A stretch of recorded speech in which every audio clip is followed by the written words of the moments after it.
Waziri Mkuu wa Uingereza David Cameron anatarajiwa kujiuzulu kabla ya Oktoba mwaka huu baada ya nchi hiyo kupiga kura ya kujiondoa katika Muungano wa Ulaya. Akizungumza baada ya matokeo kutangazwa, Cameron amesema kuwa hataweza kuongoza meli inayoonekana kuzama. Baadhi ya athari za moja kwa moja za uamuzi huo ni pauni ya Uingereza kushuka dhidi ya dola na kwa mara ya kwanza tangu mwaka 1985.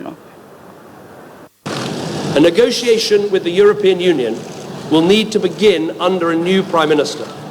And I think it's right that this new Prime Minister takes the decision about when to trigger Article 50 and start the formal and legal process of leaving the EU. I will attend the European Council next week to explain the decision the British people have taken and my own decision.